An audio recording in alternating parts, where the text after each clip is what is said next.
Faculdade de Tecnologia São Pastos, sócio-diretor da Tecnoimagem Serviços em Radiologia, SATR do Instituto do Cérebro do Rio Grande do Sul, no Hospital Dr. Klim, em Porto Alegre, na Clínica Radimagem Matriz e na Unidade MedPlace Eixo Norte, também membro da comissão organizadora da Jornada Gaúcha de Radiologia, membro da CORED do CRTR Sexta Região, com mais de 20 anos dedicados à radiologia.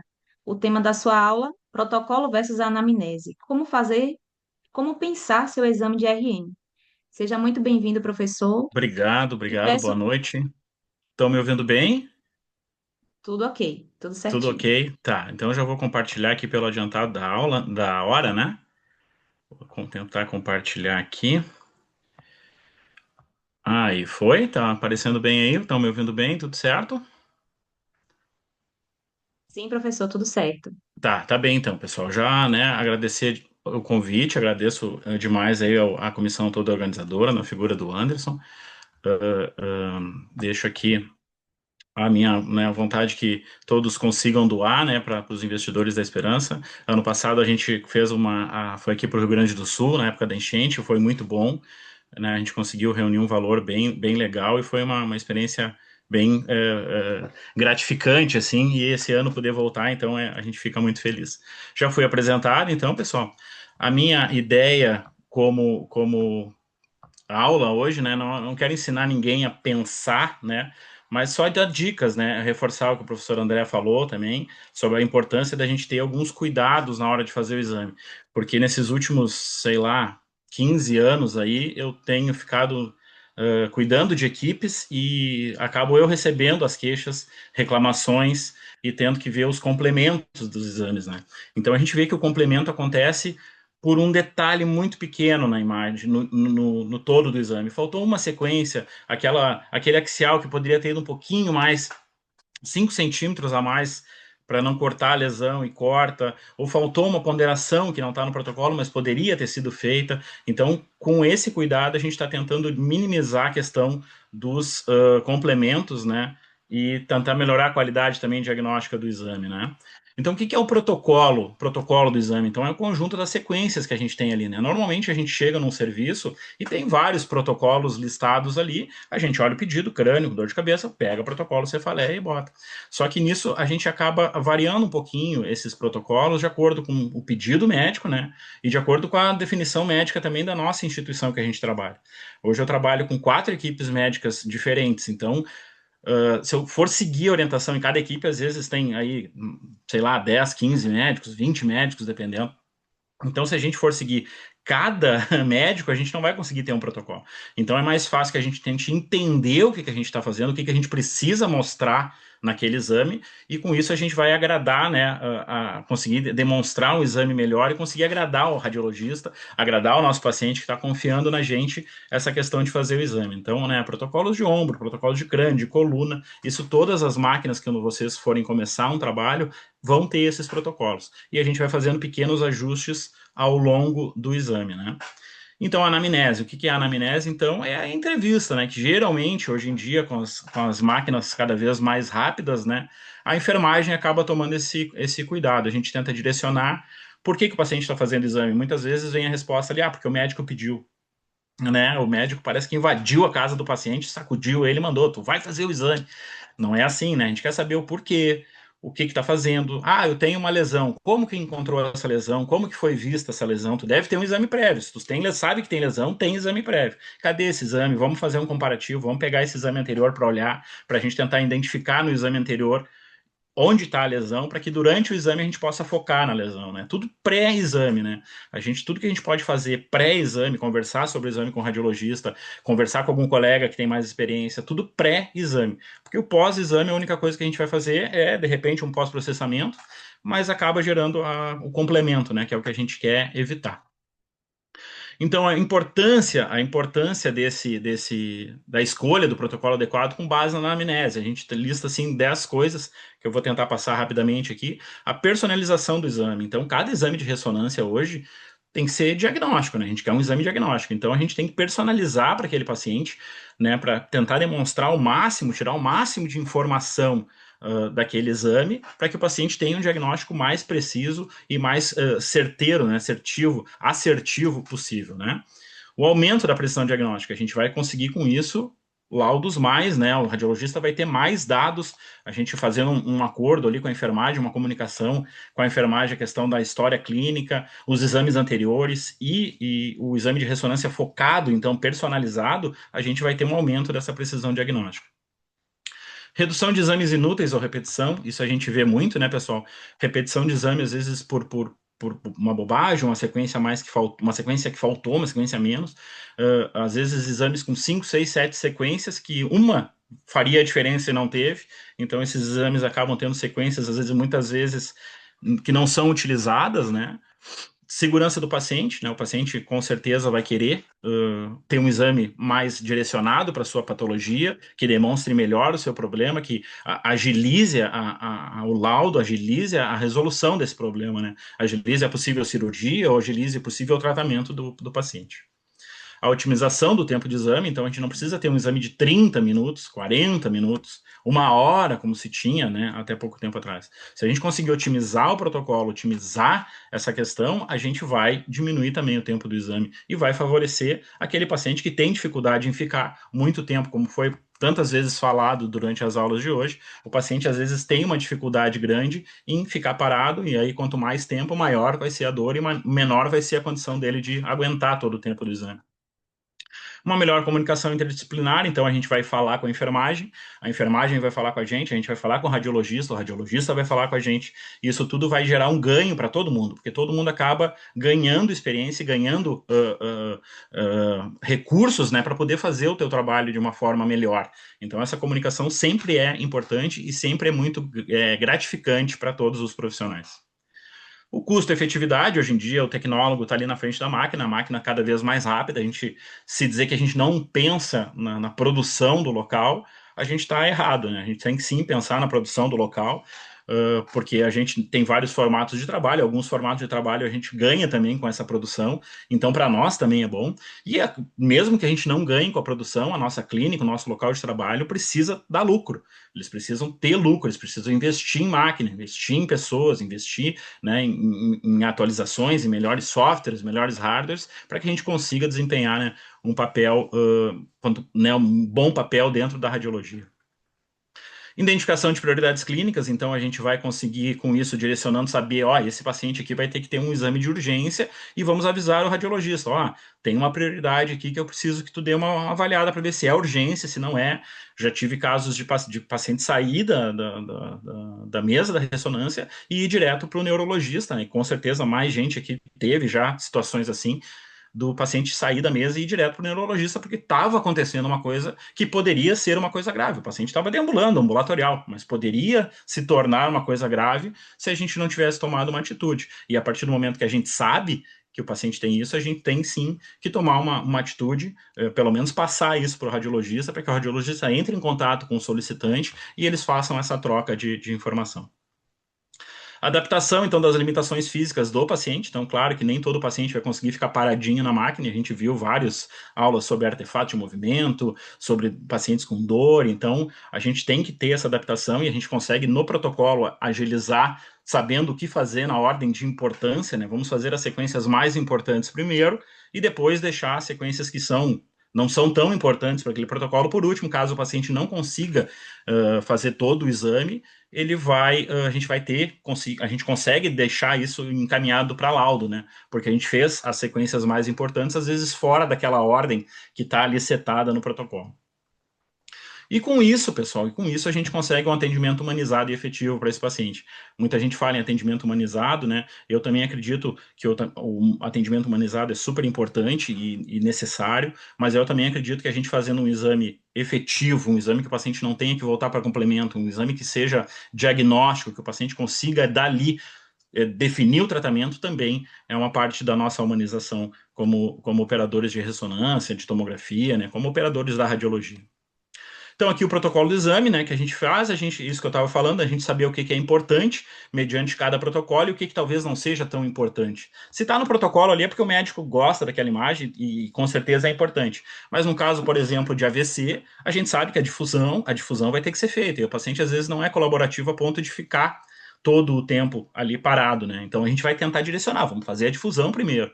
Ah, mas no protocolo que eu peguei, a difusão estava lá na quarta. Não, mas vamos, né? A gente tem autonomia, a gente não precisa estar tão engessado assim. Vamos puxar a difusão para cima, já que de repente não é um protocolo de emergência, a gente pegou um protocolo de crânio, porque não atende emergência, mas o paciente tem uns sintomas, tem uma clínica que pode, né, levantando suspeita de AVC, a gente pode tentar direcionar ele para um protocolo mais rápido e mais efetivo, né?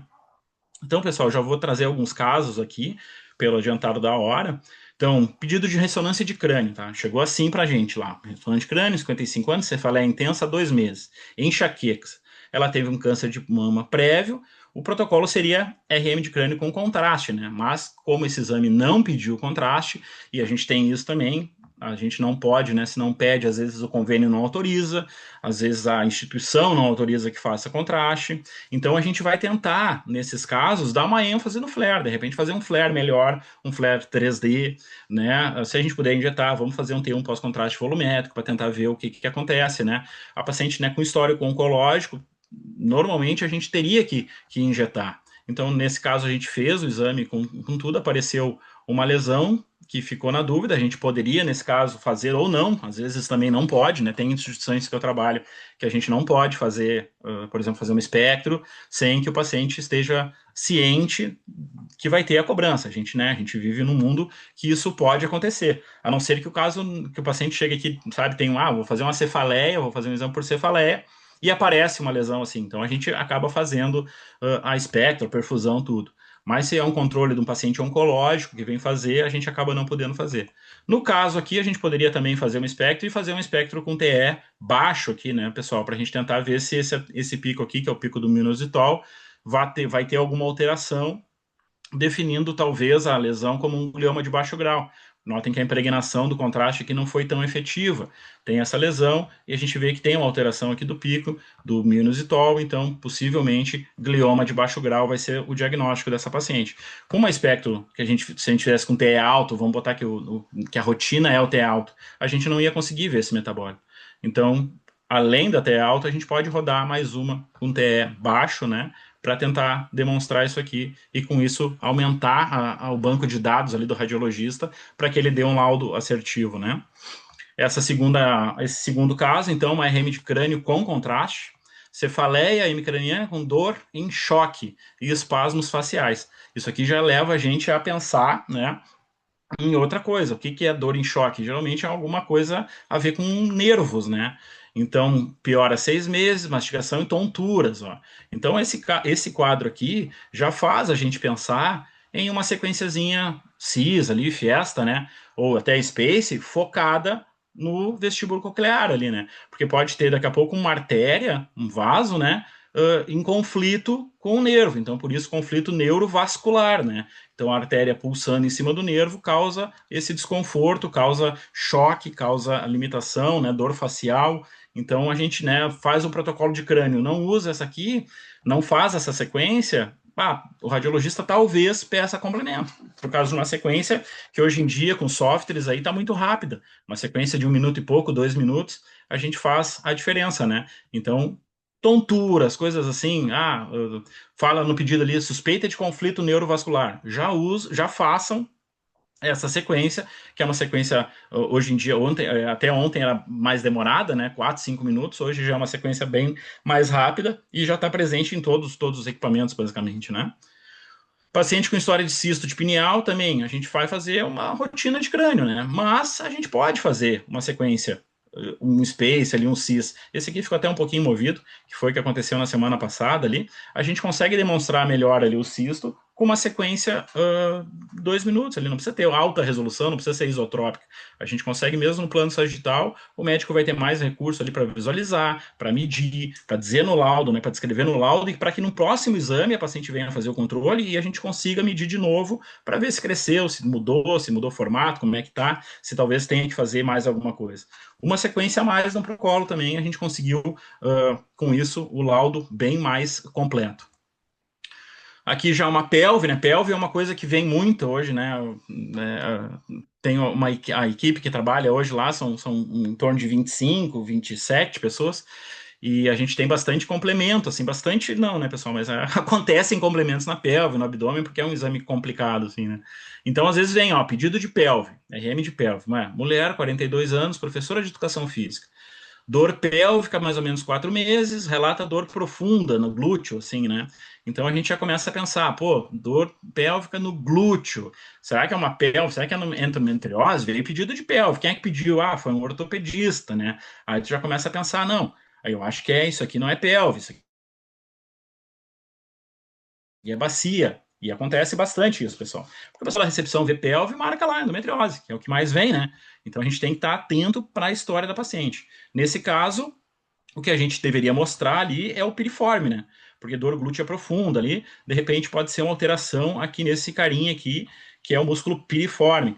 Então a gente faz um axial T2 fino, T2 FAT 7, tá? Se possível, pós-contraste, se for injetar, normalmente não injeta nesse exame, né? Eu gosto de fazer ele pós-contraste, porque ele pode estar inflamado e comprimindo algum nervo aqui, né? Algum nervo aqui do plexo lombar.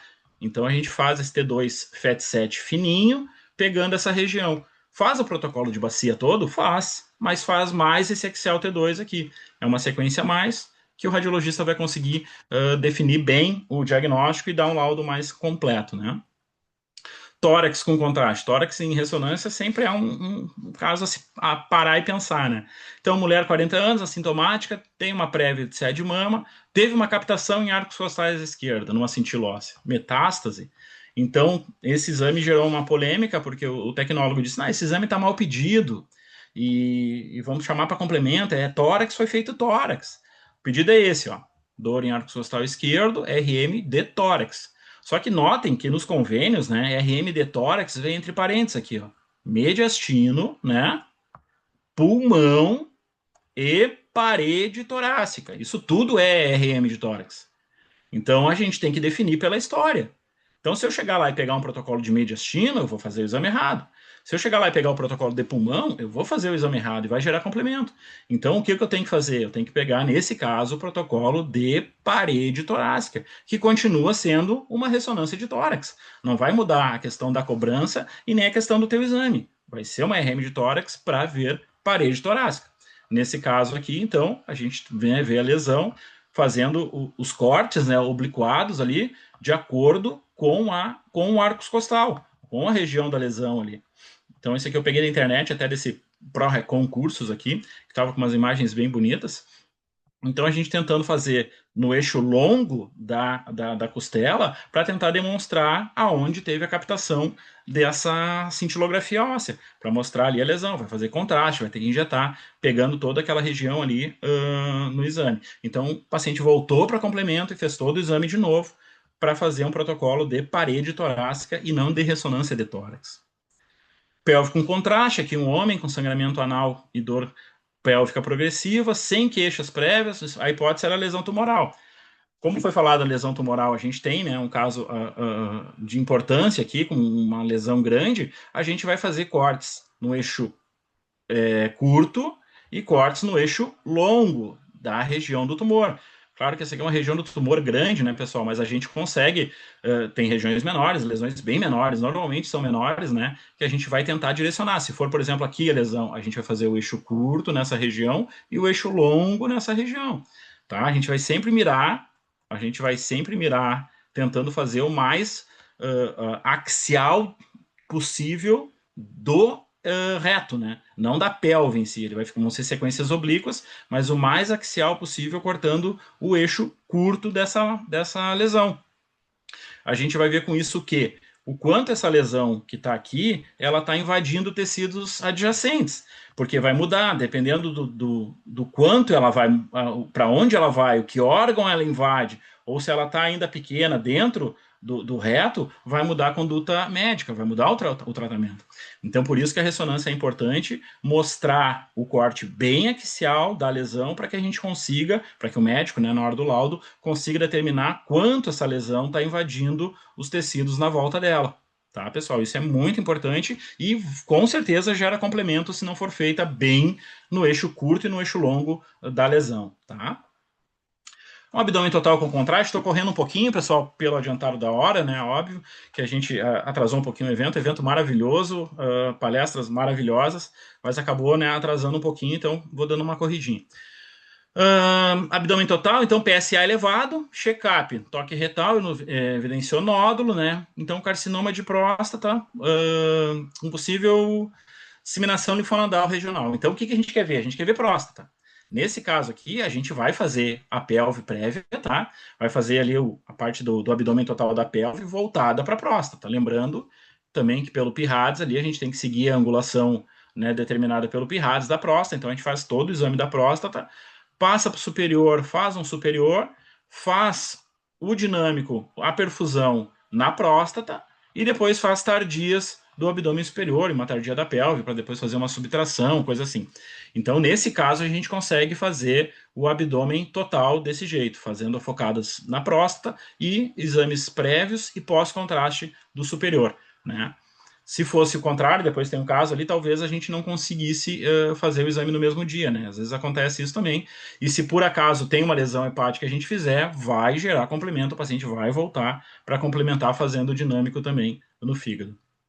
Aí, esse caso aqui, ó, o paciente tem um um PSA elevado e uma lesão, né, pode ser benigna ou metástase no fígado, tá? Então, a gente tem que fazer o quê? A gente vai ter que falar com o radiologista, normalmente é ele que vai dar a palavra final, né?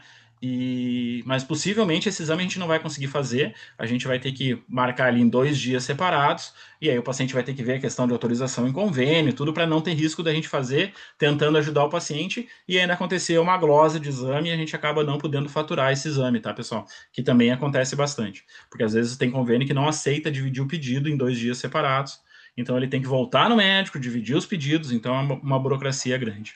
Então por isso que a gente tem que estar atento para não deixar que aconteça o exame e para depois resolver o problema, né? Tem que primeiro resolver o problema para depois fazer o exame. Aqui, então, endometriose, né? A gente vai fazer eixo longo e eixo curto do útero, tá? Vai ser em T2 sem FET, porque eu quero demonstrar esse eixo longo e esse eixo curto, tá? Demonstrar a anatomia, demonstrar como tá, se tem alguma lesão invadindo o tecido do útero e como é que tá o trajeto desse útero, né? T2 sem FET.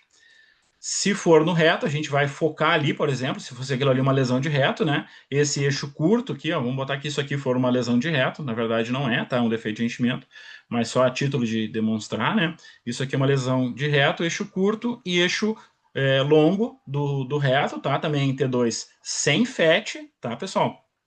Para a gente tentar demonstrar aquilo que eu falei no outro slide, que é para onde está indo essa lesão, o que, que ela está invadindo e como é que está o trajeto dela, que está gerando alguma fístula, alguma coisa assim também. Tá bem? Aqui, para fístula perianal ali, né? A gente vai fazer também eixo curto e eixo longo, sempre eixo curto e eixo longo, porque são sequências, um coronal oblíquo e um axial oblíquo, né? Então a gente acaba eixo curto nesse sentido e eixo longo no maior sentido aqui, tá? Aqui vai ser T2 com FET, né, pessoal? Porque eu quero ver ali, por exemplo, aqui a relação da fístula com o ânus, se tem alguma questão ali, se está invadindo o ânus ou não, e o eixo longo a gente vai conseguir demonstrar o trajeto fistuloso aqui, tá? Então, nesse caso de fístula, né, porque vai ter um sinal aqui em T2 importante, então a gente faz T2 com FET sempre. Ah, mas eu fiz T2 sem FET. Dependendo do médico, ele vai pedir complemento para isso, tá, pessoal? T2 com FET sempre para fístula é o que normalmente o pessoal mais gosta de usar, tá?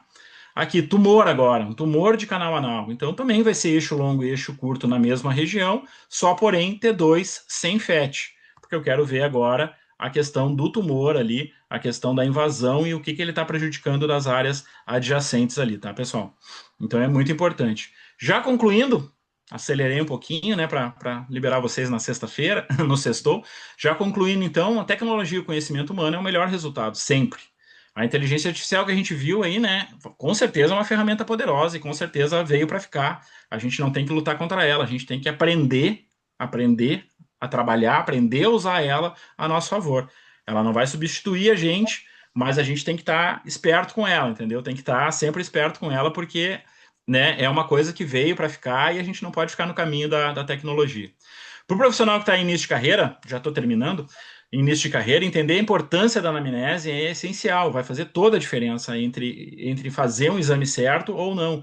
Eu tive um caso na tomografia essa semana que o colega perguntou para o técnico de enfermagem qual era a rotina, porque ele era novo na clínica ali, né? E ele foi, em vez de perguntar para algum de nós, ele perguntou para o técnico de enfermagem. O técnico de enfermagem orientou ele, né? Ah, eu acho que é isso. E ele fez o exame desse jeito. Então acabou mais um complemento por falha na comunicação. É só, né? Tem ferramentas maravilhosas hoje, o WhatsApp, a gente está sempre online. Então, né? Pergunta antes de fazer o exame. Tudo sempre antes de fazer o exame.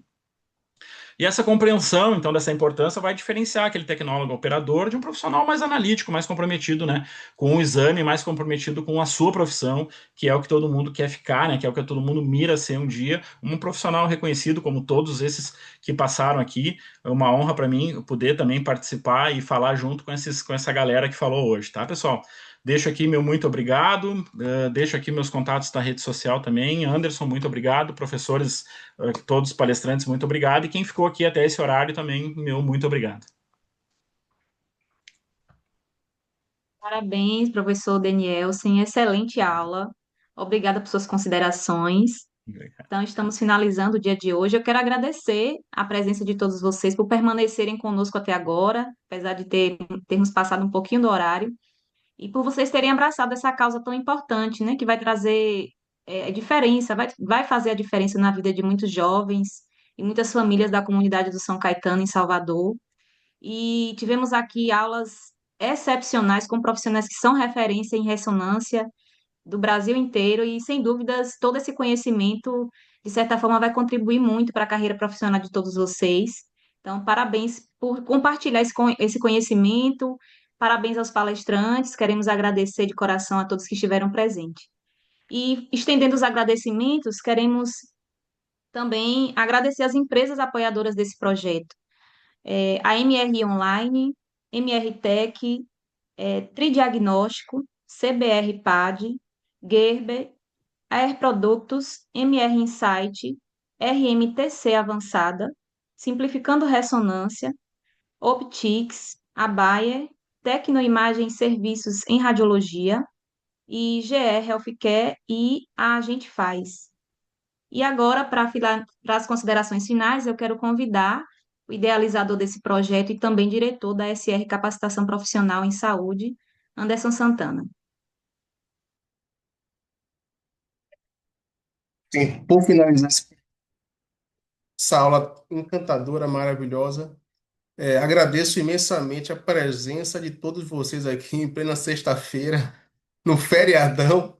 Eu vejo que tem muitas pessoas também trabalhando nesse momento, muitas pessoas em casa, mas o importante é que todos aqui em prol de uma causa social, e além de levar um pouco para alguém, a gente também está levando bastante conhecimento.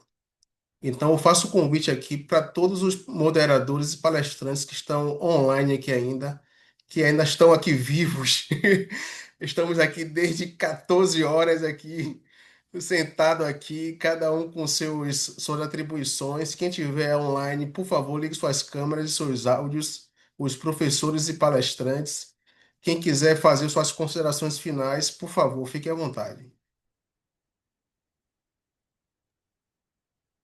Bom, Joyce, mas André. eu falei agora, né? Só reforçar o agradecimento e lembrar que ano passado, né, a gente estava aqui no Sul precisando bastante.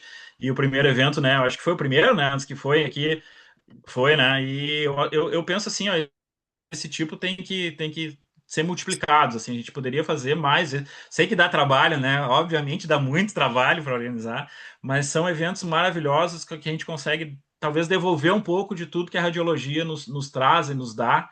E é uma coisa que pode sempre contar comigo. Te agradeço demais aí a oportunidade. Muito obrigado.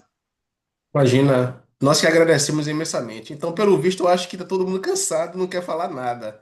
Então, finalizamos aqui o projeto, o segunda ressonância magnética solidária. Dessa vez, a empresa, o instituto, na realidade, que foi contemplado foi o Instituto Investidores da Esperança. Como falamos anteriormente, é um instituto que cuida de crianças e jovens em situações vulneráveis, que não têm acesso a praticamente nada. Então, o que foi, nós recolhemos aqui um valor, eu coloquei até no chat aqui, mais ou menos R$ 3.000. Depois eu vou fazer uma prestação de contas, fora os PIX de empresas, de palestrantes, de congressistas, de pessoas que não estão participando do evento, mas com o intuito realmente de contribuir para ações sociais e que realmente possamos fazer em outros locais e de repente fazer 2 vezes por ano, algo do tipo. Muito obrigado a todos e até breve. Alguém quer fazer alguma consideração? Quer falar alguma coisa bem rapidinho?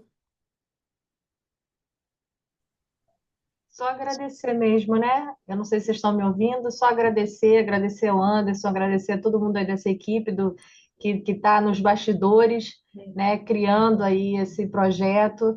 Já é a segunda vez, né? A primeira vez, como foi falado, tinha uma causa já pronta para isso, né? Mas se a gente pode tirar alguma coisa boa, né, do que aconteceu aí do ano passado, foi o surgimento desse projeto que eu acho que agora acabou vingando e deve acontecer várias vezes, independente de qualquer efeito natural ou de qualquer coisa que aconteça, assim, a gente sempre vai ter a quem ajudar. Eu achei tudo maravilhoso, assim, adorei as palestras que eu ouvi, né? Vocês sabem que eu estava aqui vibrando com o jogo, mas mesmo assim fiquei até o final aí de tão que acabou me conquistando, né? Não é difícil assim me conquistar quando o assunto é ressonância, mas realmente as aulas foram muito boas. Foi um time assim, né? Eu fiquei muito feliz de estar só na moderação, porque aí eu não precisei apresentar nada do meio dessas pessoas, eu ia ficar realmente muito encabulada, mas foi ótimo, adorei. Espero que tenha todo mundo gostado também e estamos aí para a próxima. Imagina, nós que agradecemos imensamente. Pessoal, muito obrigado por tudo e até a próxima edição. Um abraço, boa noite. Tchau, tchau.